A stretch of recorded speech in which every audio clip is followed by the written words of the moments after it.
HSC 26 ব্যাচের ভাই বোনেরা, প্যারাগ্রাফে কিন্তু 10 মার্কস। সো প্যারাগ্রাফে ভালো করতে হলে অবশ্যই তোমার কাছে একটা ফাইনাল সাজেশন থাকা জরুরি।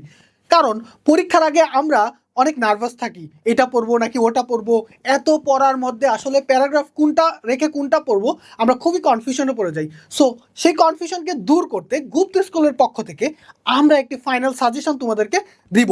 এবং আনফর্চুনেটলি যদি তোমার পরীক্ষায় প্রশ্নকর্তারা তোমাকে আরেকটু টেনশনে ফেলতে চায়, তাহলে একটা আনকমন প্যারাগ্রাফ কিন্তু দিয়ে দিতে পারে। তখন কি তুমি বসে থাকবা, লিখবা না? অবশ্যই তখন তোমাকে লিখে আসতে হবে, কারণ 10 মার্কস, এখানে কিন্তু ভালো মার্কস পেতেই হবে। সেক্ষেত্রে তোমার করণীয় কি? সেক্ষেত্রে তুমি একটা প্যারাগ্রাফ লিখতে গেলে কি করবা, সেই জিনিসটা চলো আমরা একটু এক নজরে দেখে নিই। মনে রাখবা, একটা প্যারাগ্রাফের 3টা পার্টস থাকে। একটা হচ্ছে টপিক সেন্টেন্স, মেইন বডি এবং হচ্ছে কনক্লুশন। এখন এক্সামিনাররা কিন্তু খেয়াল করবে যে তুমি কি প্যারাগ্রাফের টপিক সেন্টেন্স লিখছো কিনা। এখন what is the topic sentence? Topic sentence জিনিসটা কি? আসলে টপিক সেন্টেন্স হচ্ছে সেন্ট্রাল আইডিয়া অফ প্যারাগ্রাফ, অর্থাৎ যেটাকে বেস করে তুমি মেইন আইডিয়া এবং কনক্লুশনটা দাঁড় করাবা। যেমন আমি এখানে একটা এক্সাম্পল দিছি, দেখো, food adulteration means making food or drink impure by mixing or adding poisonous substance to eat.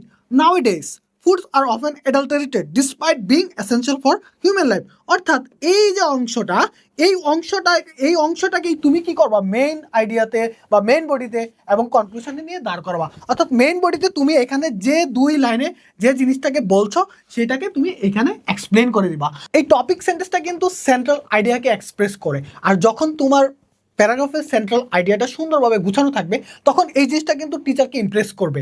R automatically দেখা যাবে যে তোমার খাতাটা বা তোমার প্যারাগ্রাফটা অন্য 10 জনের থেকে আরও সমৃদ্ধ হয়ে যাচ্ছে।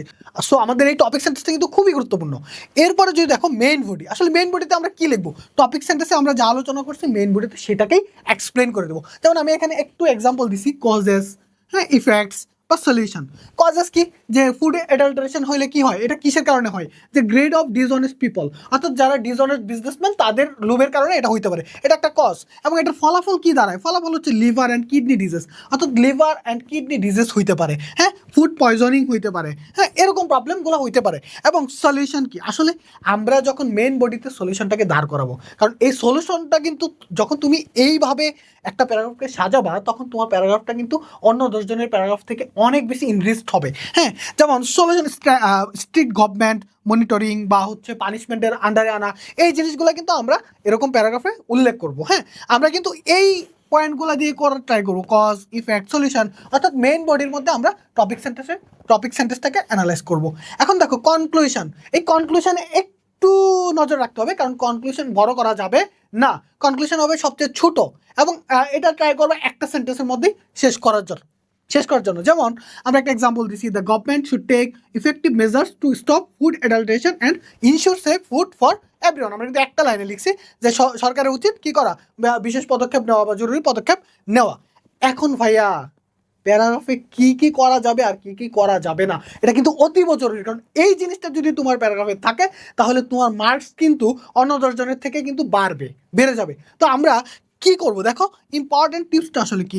রাইট 150 to 200 ওয়ার্ডস, অর্থাৎ একটা প্যারাগ্রাফ আমরা 200 শব্দের বেশি লিখবো না। এখন তোমাদের প্রশ্ন থাকে, ভাইয়া 200 শব্দ, 150 শব্দ, এটা কয় পেজ হয়? এটা তো আমরা জানি না। হ্যাঁ, তোমরা জানো না, মনে রাখবা 200 শব্দ বা 150 শব্দ সর্বোচ্চ তোমরা 2.5 পেজ, অর্থাৎ 2.5 পেজের বেশি লিখবা না। অর্থাৎ ট্রাই করো 2 পেজের মধ্যে রাখতে ট্রাই করবা, কিন্তু 2.5 পেজের বেশি যাওয়া যাবে না, এই জিনিসটা। এবং অবশ্যই একটা সিকোয়েন্স মেনটেন করতে হবে, কারণ লজিক্যাল একটা সিকোয়েন্স মেনটেন করতে হবে, অর্ডার মেনটেন করতে হবে। হ্যাঁ, এরপরে গ্রামার, কারেকশন অফ গ্রামারের সঠিক ফর্মগুলোকে ইউজ করবা, যাতে গ্রামার ভুল হইলে কিন্তু তোমার নাম্বার কাটা যাবে। সো গ্রামার ভুল করা যাবে না, এবং একই জিনিস বারবার লিখবা না, রিপিট করবা না। এবং কোনো ধরনের অপ্রাসঙ্গিক ইনফরমেশান যেটা তোমার প্যারাগ্রাফের সাথে সামঞ্জস্যপূর্ণ না, তোমার যে বিষয়ে প্যারাগ্রাফ লিখতে বলছে সেটার সাথে সামঞ্জস্যপূর্ণ না, সেটা তোমরা লিখবা না। ওকে, তাহলে চলো আমরা আমাদের ফাইনাল সাজেশনে চলে যাই। এই তো দেখলাম যদি কমন না আসে তখন আমরা কিভাবে লিখবো, তখন আমরা এই প্রসেসটা ফলো করব। কিন্তু আশা করছি আমাদের পরীক্ষায় কমন আসবে, ভাইয়ের উপর বিশ্বাস রাখো। ভাইয়া 5-6 বছর ধরে তোমাদের মতো স্টুডেন্টদেরকে পড়ে আসছে, সেই বিশ্বাসটা তো রাখতে পারো ভাইয়ের কাছে। হ্যাঁ হ্যাঁ, আচ্ছা আমার উপর বিশ্বাস নাই, গুপ্ত স্কুলের উপর বিশ্বাস তো আছে, তাহলে সেই বিশ্বাসেই আমরা ফাইনাল সাজেশনটা কিন্তু ফলো করব। এবং অবশ্যই পরীক্ষার আগে আমরা যে সাজেশনগুলো তোমাদেরকে প্রোভাইড করছি, সাজেশনগুলো তোমরা দেখে যাবা। ওকে, দেখো ফার্স্ট পার্টে আমরা কি কি রেখেছি।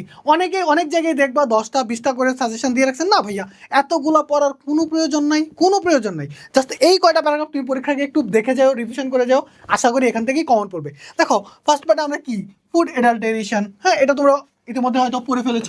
ফুড অ্যাডাল্টারেশন, আর্টিফিশিয়াল ইন্টেলিজেন্স, এটা কিন্তু একটু বেশি নজর দিবা। Artificial intelligence, civic engagement, climate change, folk music, Pohela Boishakh, premature marriage, an ideal student, environment pollution and tree plantation.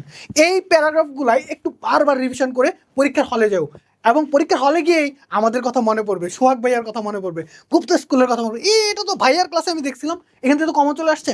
হ্যাঁ ভাইয়া, অবশ্যই 100% আশা করি কমন পড়বে। আর যদি কমন না পড়ে তাহলে জরিমানা দিব। চলো সেকেন্ড পার্টে আমরা কি কি প্যারাগ্রাফ আসলে দেখতে পাচ্ছি। দেখো সেকেন্ড পার্টে আমরা খুব অল্প কয়টা প্যারাগ্রাফ রাখছি। অনেক জায়গায় হয়তো অনেক ভাইয়ারা তোমাদেরকে 10টা-12টা করে দিয়েছে। না ভাইয়া, আমরা একটু রিস্ক নিতে পছন্দ করি, তো তাই একটু অল্প রাখছি। তোমাদের প্যারা কমাইতে, প্যারাগ্রাফের প্যারা কমানোর জন্য আমরা অল্প কয়টা প্যারাগ্রাফ রাখছি। দেখো কি কি রাখছি। ইম্পর্টেন্স অফ মোরাল ভ্যালুস, এটা এর আগেও পরীক্ষায় আসছে, very importance of moral values. এবং দেখো তারপর দেখো city life and village life, very important. City life and village life, uses and abuses of internet or social media, এটা একটু দেখে যাবা। কারণ আমরা সবাই তো ইন্টারনেট প্রিয়, ঠিক না? ইন্টারনেট প্রিয় মানুষ, আমরা ফোন ছাড়া চলতে পারি না, সোশ্যাল মিডিয়া তো আমাদের লাইফের একটা পার্ট। সো এটা তো আমরা কমন না পড়লেও লিখতে পারবো, ঠিক না? তারপর আমরা এটা একটু দেখে যাব। এবং গ্লোবাল ওয়ার্মিং, এটা আমরা একটু পড়বো। এবং রোড অ্যাক্সিডেন্ট, এটা নিয়মিত বাড়ছে ঘটনা, তো এটা বলতে পারো যে এটা হচ্ছে আমাদের একটা সাম্প্রতিক ঘটনা হয়ে দাঁড়াইছে। সো এই প্যারাগ্রাফগুলো যদি তুমি পড়ো এবং পরীক্ষা আগে একটু রিভিশন করে যাইতে পারো, আশা করি তুমি বেস্ট মার্কসটা তুমি গেইন করতে পারবা এবারের পরীক্ষায়, যত কঠিন প্রশ্ন হোক। আমরা আশা করছি এই প্যারাগ্রাফের বাইরে কোনো প্যারাগ্রাফ আসবে না। হ্যাঁ, ওকে, তাহলে প্যারাগ্রাফের দুশ্চিন্তা দূর করে দিলাম তো। ওকে ফাইন, তাহলে এই পিডিএফটা পেতে হলে তোমাদেরকে কি করতে হবে বলো তো? এই পিডিএফটা পেতে হলে তোমাদেরকে কিছুই করতে হবে না, জাস্ট আমাদের গুপ্ত সিক্রেট জিনিসগুলোকে বন্ধুদের সাথে এক্সপোজ করতে হবে, বন্ধুদেরকে জানায় দিতে হবে। সেটার জন্য আমাদের পেজটাকে ফলো দিতে হবে এবং পেজটা বন্ধুর ওয়ালে শেয়ার করে দিয়ে সেটা একটা স্ক্রিনশট আমাদের পেজে পাঠিয়ে দাও, আমাদের গ্রুপে অ্যাড হয়ে আমাদের পিডিএফগুলো তোমরা নিয়ে যাও। তোমাদের জন্য শুভকামনা, আশা করি সবচেয়ে ভালো পরীক্ষা তোমরা দিবা। সে পর্যন্ত সবাই ভালো থাকবা, সুস্থ থাকবা। আল্লাহ হাফেজ।